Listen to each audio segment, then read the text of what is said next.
Welcome back. We're going to delve into the final portion of our discussion today on right to work. I'm joined here by four gentlemen who are very, very knowledgeable about this issue. I will start over here with Mr. John Rodriguez. He is from the UFCW, and then we have Tom Breslin, who is from the Northeast Regional Council Carpenters. Yes, that's it. And RCC. And then we're moving on to Rob Arlett, who is from the Sussex County Council. And finally, we have David Genshaw, who has also joined us. David is the mayor of Seaford.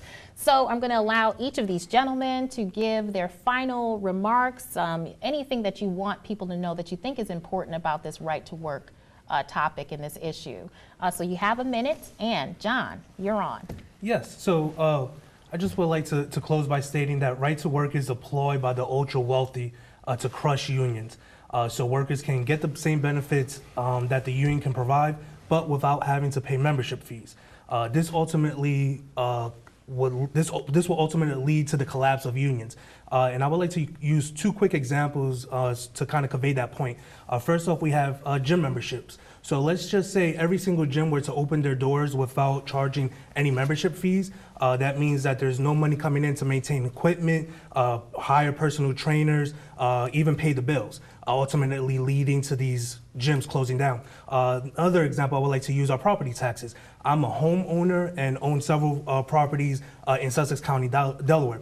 If I were to say I don't want to be a member of Sussex County and not pay property taxes, this ultimately leads to the demise of the county.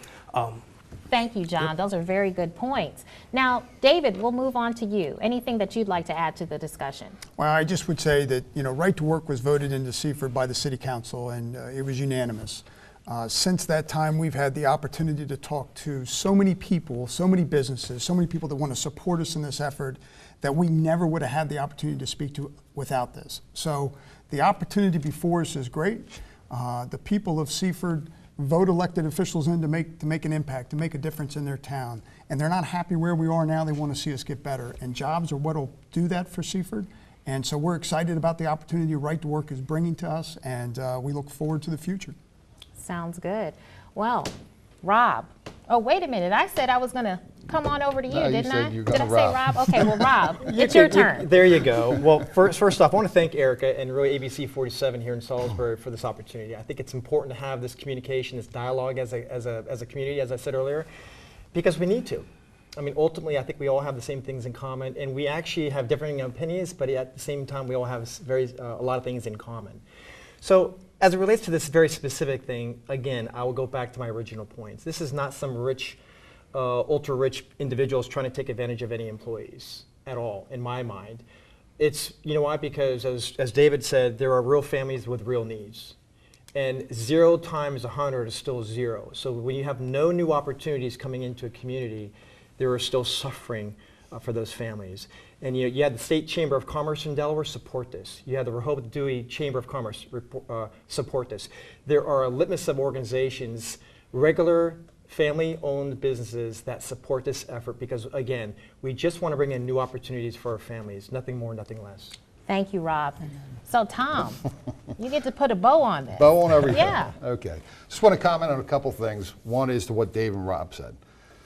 Basically when a developer, and I've dealt with a lot of developers coming into different areas that want to build or promote their businesses and different things, they look at taxes, schools, housing, and skilled labor. They're the main things they look at when they come into an area that they want to build a product into.